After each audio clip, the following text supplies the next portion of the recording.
मंगल उपदेश देने की महती कृपा करें। नमोस्तु भगवान। अरिहंताणं नमो सिद्धाणं नमो आयर्याणं नमो वज्रायाणं नमो लोये सभ्यसाहूणं। रुचिल्दा के श्री शांतिनाथ भगवान की, गुरु नाम गुरु आचार्य ज्ञान सागर जी महाराज की, मूक माटी रचयिता आचार्य परमेष्टि गुरुदेव की, पूज्य निरापक मुनि श्री समय सागर जी, योग सागर जी, नियम सागर जी, सुधा सागर जी, समता सागर जी, अभय सागर जी महाराज की, मुनि श्री चंद्र सागर जी व निरामय सागर जी महाराज की।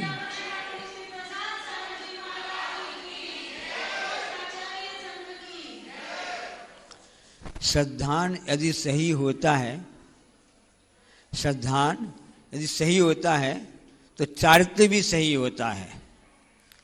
कहने का मतलब ये हुआ कि चारित्र्य चलता कैसे, किस प्रकार से चारित्र्य चलता है, उसमें आशय क्या रहता है। तो श्रद्धा यदि हमारी सही रहती है तो चारित्र्य भी सही चलता है। वही संकल्प कहलाता है। और वही संकल्प साथ साथ में इरादे, इरादे कैसे हैं आपके, इरादे मजबूत हैं। इरादे मजबूत हैं, अपने आप कदम हम सबके आगे बढ़ते ही जाएंगे।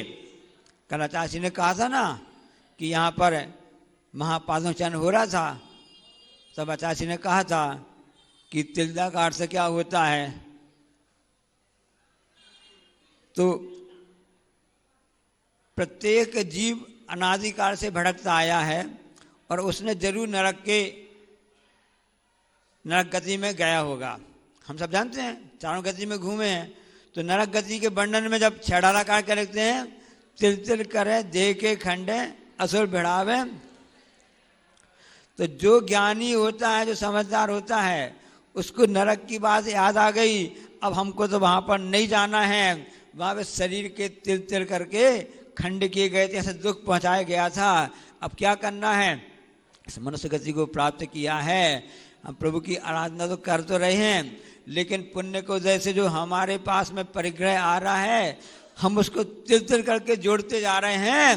और जब समय आएगा उसका सदुपयोग करेंगे। और कल यहाँ तिल्दा नेवरा वालों ने उसको सत्य करके दिखा दिया, उदारता के साथ में यह काम करके उन्होंने बता दिया। सब पढ़ते भगवान स्वामी का संदेश जियो और जीने दो। तो उसका आशय क्या है, उसका आशय यही है कि क्रम क्रम से श्रावक पहले जब होता है तो सत्य व्यसनों का त्याग करता है। व्यसन को त्याग करने के बाद में अष्टमूल धारण करता है, फिर क्रम से प्रतिमाओं को लेता जाता है। तो कोई भी कार्य होता है क्रम क्रम से होता है, सरलता से कठिनता की ओर होता है। ऐसा नहीं कि हम कठिन हो जावे। कोई पर्वतारोही है जो एवरेस्ट चढ़ना चाहता है, तो ऐसा नहीं कि सीधे चढ़ जाएगा, वो प्रयास करता है, भूख प्यास सहन करता है। लोग कहते हैं कि महाराज जी आप लोग कैसे तपस्या करते हैं, ये साधना से होता है। ये महावीर का मार्ग साधना का है, साधन का नहीं। जो साधन मिले हैं उन साधन से समय पे अपन उसका उपयोग करते हैं और उसके बाद में वो साधना के रूप परिणत हो जाता है। तो साधना की वो यात्रा होती है। अब जैसे आप लोग जहाँ से भी आए हो, कोई शंकर नगर रायपुर से आया, कोई अभाना से आया, कोई जम्मू से आया, कोई जबलपुर से आया ना, तो पहले आपने क्या सोचा विचार किया कि हमको वहाँ जाना है, हमको तिल्दा नेवरा जाना है, अधिक दर्शन करने जाना है। तो ये आपका पूरा श्रद्धा का विषय बना और आपने सरलता से कठिनता की ओर किया। नहीं वहाँ तो अब ट्रेन में जगह मिलेगी नहीं मिलेगी, वहाँ ठंडी गर्मी व्यवस्था होगी कि नहीं होगी, रुकने व्यवस्था होगी कि नहीं होगी, भोजन में व्यवस्था होगी कि नहीं होगी, दर्शन मिलेंगे कि नहीं मिलेंगे। ये आपके कदम चारित्र की ओर बढ़ रहे हैं। शेखर जी जा रहे हैं, कैसे होगा। तो श्रद्धा पहले आपने संकल्प ले लिया, सरलता से कठिनता की ओर मार्ग होता है। इसी प्रकार से सभी मार्ग में लगा लेना।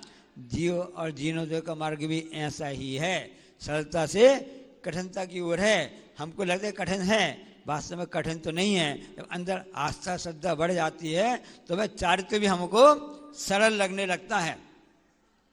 अब देखो सीता के लिए कितना आसान काम था। सीता का स्वयंवर होने वाला था आता, और उस समय दो धनुष वगैरह आए थे, नाम तो याद नहीं आ रहा है, और उसको सभी लोगों ने उसको उठाना चाहा, उठा नहीं पाया, लेकिन उसके लिए दोनों हाथ से उठाना पड़ा। किसको? रामचंद्र जी को। और उस हिसाब से सीधा संभर हो गया। तो रामचंद्र जी के लिए तो 2 हाथ से उठाना पड़ता था, सीता एक ही हाथ से उठाती थी। कैसे? जब वनवास हुआ, लक्ष्मण सीता राम तीनों गए थे। अब कोई नौका चाकर था नहीं, तो सीता अपनी खुद की, लक्ष्मण की कुटी बना देते थे और उस हिसाब से भोजन व्यवस्था कर लेते थे, फूल पत्ती वगैरह फल इकट्ठा कर लेते थे।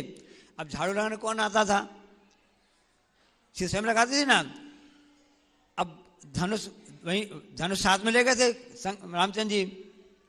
शंकर जी की शंकर नगर वाले बैठे हैं, है कि नहीं? तो धनुष साथ में ले गए थे।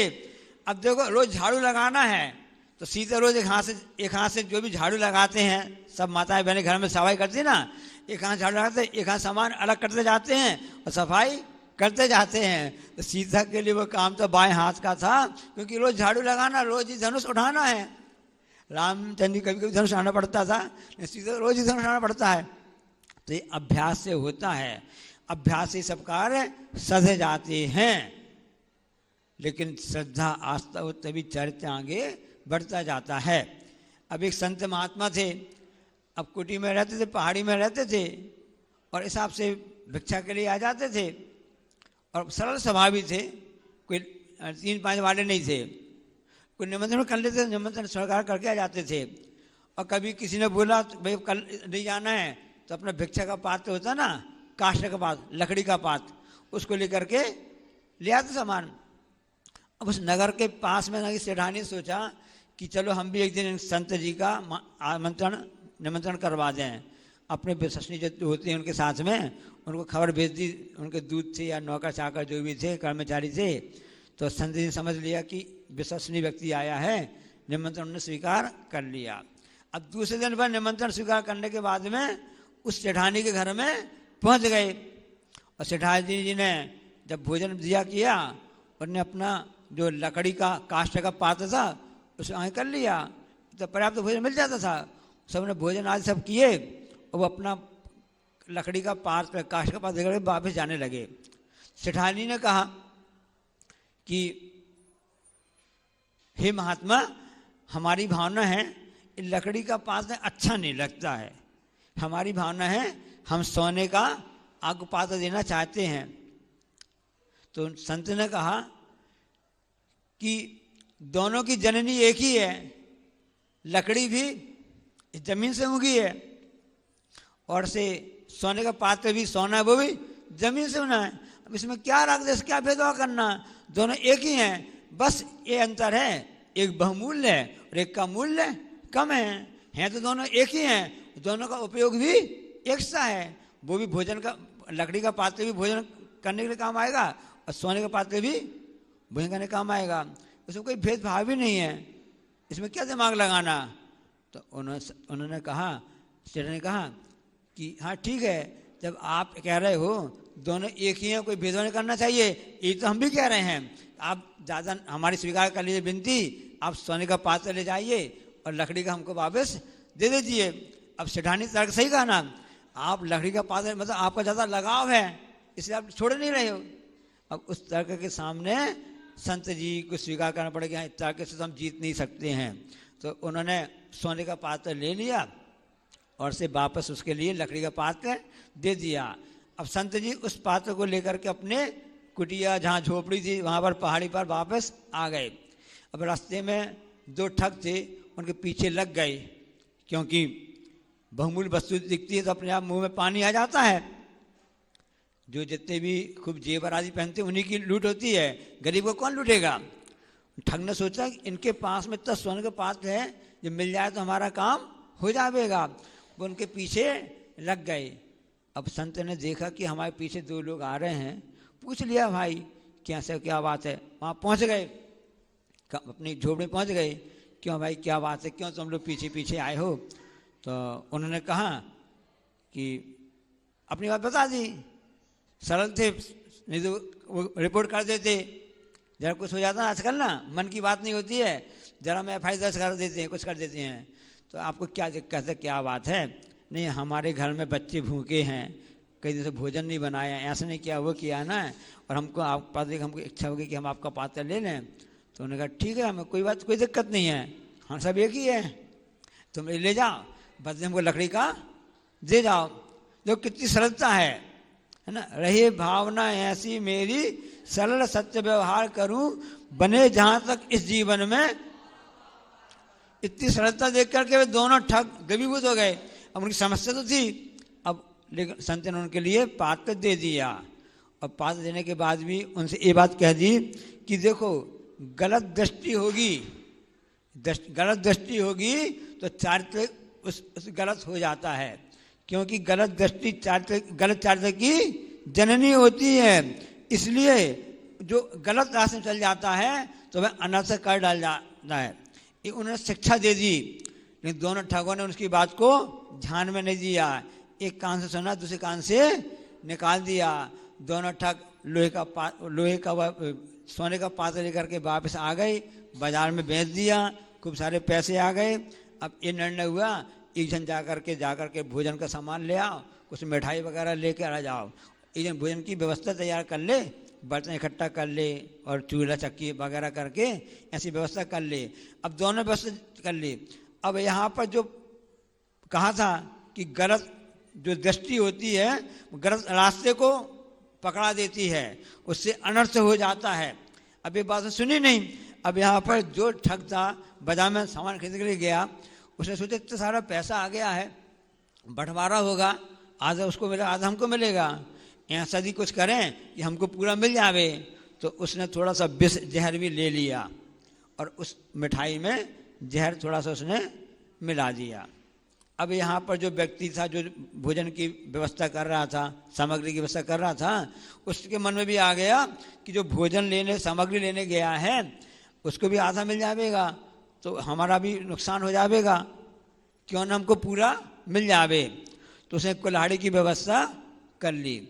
अब जैसे ही वह व्यक्ति जो पहला ठग था बाजार से मिठाई और भोजन सामग्री लेकर के आया, जैसे उसने अंदर आया तो जो एक अपने सामने जो ठग था उसने कुल्हाड़ी से उसको बार कर दिया, तो उसकी देहावसान हो गया, उसके प्राण निकल गए।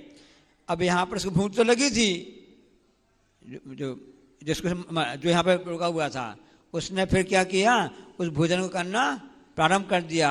भोजन मिला हुआ था, अब भोजन मिला हुआ था तो जहर धीरे चढ़ने लगा। अब वो बड़बड़ाने लगा कि क्योंकि जब मौत सामने आती है तो अपना समझ में आ जाती है। अब उसको पश्चाताप भी हो रहा है कि मैंने अपने साथी को मार दिया और मैं भी मौत के कुएं में जा रहा हूँ। संत की बात याद आ गई कि गलत दृष्टि गलत रास्ते की जननी होती है और गलत रास्ता अनर्थ करार देता है। परिग्रह जो होता है इसी प्रकार से होता है। तो जो परिग्रह का सदुपयोग करता है, जैसे यहाँ के लोगों ने कल किया है, वह पुण्य का कार्य करता है और स्वर्ग और मोक्ष को देने वाला होता है। और वह परिग्रह में यदि दृष्टि गलत हो जाती है तो वह जिस ढंग से दोनों ठगों का काम हुआ वह साफ से हो जाता है। इसलिए ठग जाना बुरा नहीं है, ठगना बुरा है। उन्होंने ठग का काम तो उन्होंने किया, उनकी मजबूरी थी, लेकिन यदि वो संत की बात मान लेते तो वह कार्य उनके लिए अच्छा बन जाता। संत ने बताता से उनको दे दिया, पात्र दे दिया था, उनका काम भी चल जाता। संत की बात नहीं मानी, हमने ना मानी जनवाणी की बतियां, इसलिए घूमे चारों गतियां। इसलिए अब समय आ गया है कि हम उसे देव सतगुरु की भक्ति करें, प्रभु का कार्य करें और इस ढंग से हम कार्य करते रहें ताकि हमारा भी उपयोग अच्छे कार्यों में लग जावे। इसलिए क्रम से सरलता से कठिनता की ओर चलने की नाम कही जैन दर्शन जियो जीने दो है। सबसे भूषण का त्याग, अशुभ का धारण करना, फिर प्रतिमा की ओर बढ़ते जाना, यही आशय है। बोले अहिंसा परमो धर्म की, जावाणी के ज्ञान तें सुजय लोकालोक, सुवाणी मत सदा हे जनवाणी भारती तो ही जपो दिन जो तेरो शरणा गई सो कायु से।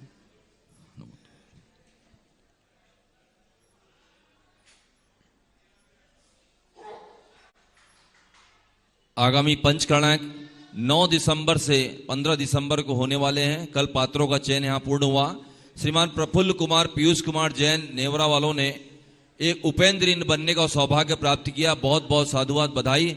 हमारे बीच में बाहर से कुछ अतिथिगण पधारे हैं, जबलपुर। आए श्रीफल भेंट कर आशीर्वाद। जबलपुर जबलपुर से हमारे बीच में सभी सम्मानित अतिथि पधारे हैं, आए श्रीफल भेंट कर आशीर्वाद प्राप्त करें। आरिका रत्न दुर्लभमती माता जी के छत्तीसगढ़ की हैं। हाँ दुर्लभमती। हाँ लाड़गंज में विराजमान है। जबलपुर से आए हैं। एक मिनट श्रीफल भेंट कर आशीर्वाद प्राप्त करें। श्रीमती शशि जैन गोसलपुर ने एक सोने की